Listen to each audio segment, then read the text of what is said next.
At 63, Melissa Sue Anderson is finally talking about Karen Grassle. Melissa Sue Anderson was born on September 26, 1962 in the city of Berkeley, California, a place known for trying new things, open-minded thinking, and lots of creative people. She was the second of two daughters born to James and Marian Anderson, a couple whose lives, like many families back then, changed a lot because of how different the 1960s were. Her older sister, Maureen, was 12 years older than her, which is a pretty big age difference. That meant Melissa grew up with a sibling who acted more like a young adult helping her out than someone to play with as a kid.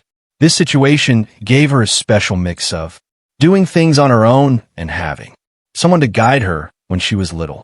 When Melissa was just 7 years old, the Anderson family made a really important decision that changed everything. They moved from the relaxed San Francisco Bay Area down to Los Angeles, a move that put her right where the movie and TV business was happening. This change started a whole new part of their lives, but also brought some tough times. When Melissa was 13 years old, her parents got divorced, which was really hard for a young teenager to go through. She and her sister stayed with their mother, Marian, who raised them in the Catholic faith, giving them rules, religion, and a stable home during what could have been a really messy time. Even with all these personal challenges, Melissa was already finding her place in the world of acting. When she was a little kid, she appeared in TV commercials for big companies like Mattel and Sears, which let her get used to being on camera and helped her learn how professional acting worked. Anderson's start in show business really began when a smart dance teacher saw her natural grace, confidence, and how expressive she was. Seeing clear talent in a young girl, the teacher told Melissa's parents to find a talent agent, an idea that would change her life in a completely new way. Once she started going to auditions, Melissa quickly became well known in the commercial world, getting hired for jobs a lot and making the people who chose actors happy with how she could be both charming and show real feelings in a natural way. Her early TV work came soon after, and she got parts in different shows, with one of the most memorable being when she played Millicent in the Brady Bunch, the girl who shares a sweet, kind of awkward kiss with Bobby Brady. This scene became one of those classic favorite sitcom moments from the 1970s. That same year, she added more variety to her work, with an appearance in an episode of Shaft, showing that even when she was young, she was good enough to switch between family sitcoms and crime shows. When she was just 11 years old, Anderson's career had a huge turning point. She got the role of Mary Ingalls in the now famous TV series Little House on the Prairie. Getting this part marked the beginning of what would become one of the most important roles of her life. Melissa starred in the popular show for 8 seasons starting in 1974, becoming a really important part of the show's heart through her acting as Mary, the kind and smart oldest Ingalls daughter, whose stories included some of the most dramatic and difficult parts in the whole series. Even though she officially left after the 7th season, she was still important, and she came back for 3 more episodes during the 8th season in late 1981, letting her character's story be wrapped up better and giving fans a feeling that everything came together nicely. In 1976, Melissa's working relationship with Little House creator and star Michael Landon got stronger when he personally asked her to be in his movie about his own life, The Loneliest Runner. It was a special invitation that Melissa later said was an honor, showing how excited she was to be picked for such a personal project. She played the part of Nancy Rizzi, the first girlfriend of young John Curtis, Landon's made-up version of himself, played by Lance Kerwin. The experience must have meant a lot to her because just a year later, in 1977, she once again acted alongside Kerwin in the TV movie James at 15, where she played the Characters' love interest showing again. How good she was at playing realistic. Easy to relate to young women and growing up stories. Her talent didn't go unnoticed by critics or people who gave out awards. In 1978, Anderson got a Primetime Emmy nomination for Best Leading Actress in a Drama Series, recognizing her powerful and emotional work on Little House on the Prairie. The next year, she won the Emmy Award for her performance in the ABC After School Special Cypher in the Snow, a role that let her explore dramatic material outside the frontier setting that made her famous. That same year, she once again took on a leading role, playing Dana Lee Gilbert, the main character in Survival of Dana, a CBS TV movie about a North Dakota teenager dealing with new social challenges after moving to a school in Los Angeles' San Fernando Valley. The project let her play a modern character closer to her own age and real-life experience. By 1980, Anderson's fame went around the world. She got the TP de Oro Award in Spain for Best Foreign Actress for her role in Little House on the Prairie, showing how popular the show was in countries everywhere. Her recognition in Spain came after a successful 1979 visit, where she appeared as a guest on the very popular Spanish TV program 625 Líneas, introducing her to an even bigger group of fans. In 1981, she got a Young Artist Award nomination for her performance in the Canadian horror movie Happy Birthday to Me, proving that she had the ability to go from family drama to intense, scary movies. After she left Little House, Anderson kept acting regularly, appearing in well-known TV shows like The Equalizer, Alfred, Hitchcock Presents, Chips, and Murder. She wrote. Her talents went beyond just acting. She worked as an associate producer on Where Pigeons Go to Die in 1990, one of the last TV projects made by Michael Landon before he died, showing their long working friendship. In 1998, her contributions to Western theme TV were officially recognized when she was added to the Western Performers Hall of Fame at the National Cowboy and Western Heritage Museum in Oklahoma City. A year later, in 1999, she starred alongside Heather Langenkamp in the short-lived TV series Partners, adding another type of show to her varied list of work.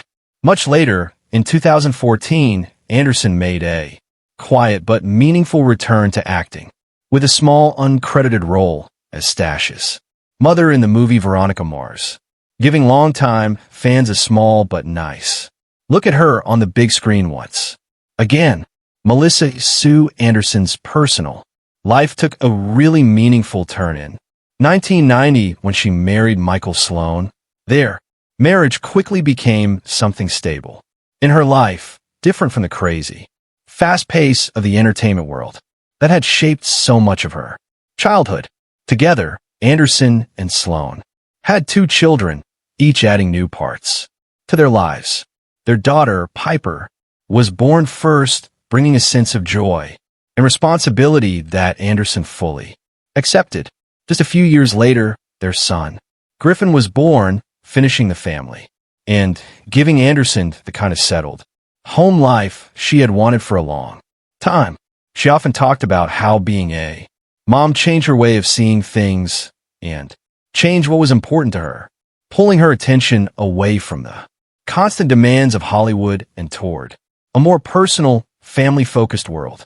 Both kids grew up with parents who valued creativity, curiosity, and independence, and Anderson was proud of raising them away from the constant media attention she had known as a child star.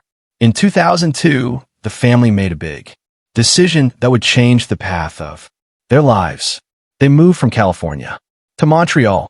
The move wasn't just about location. It meant a change in lifestyle, who they were, and the type of future Anderson wanted for her kids. Montreal gave them a chance to be unknown, cultural experiences, and a slower pace that appealed to Anderson. After years of working in a stressful business, she found comfort in the City's mix of old-fashioned charm and modern energy, and she liked the privacy the Canadian environment gave her. Family.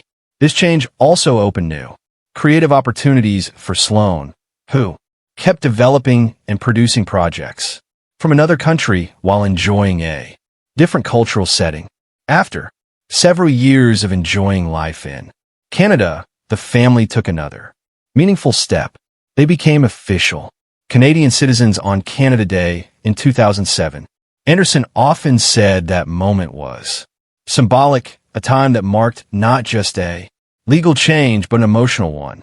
Becoming Canadian meant a kind of fresh start for her, a new chapter where she could be both mother and artist, public figure and private person without the pressures that had so often followed her. In earlier years, the ceremony itself, held on the country's national holiday, showed the family's sense of belonging and thankfulness toward their new home. But life's chapters also include sadness, and Anderson's came in a heartbreaking way many years later.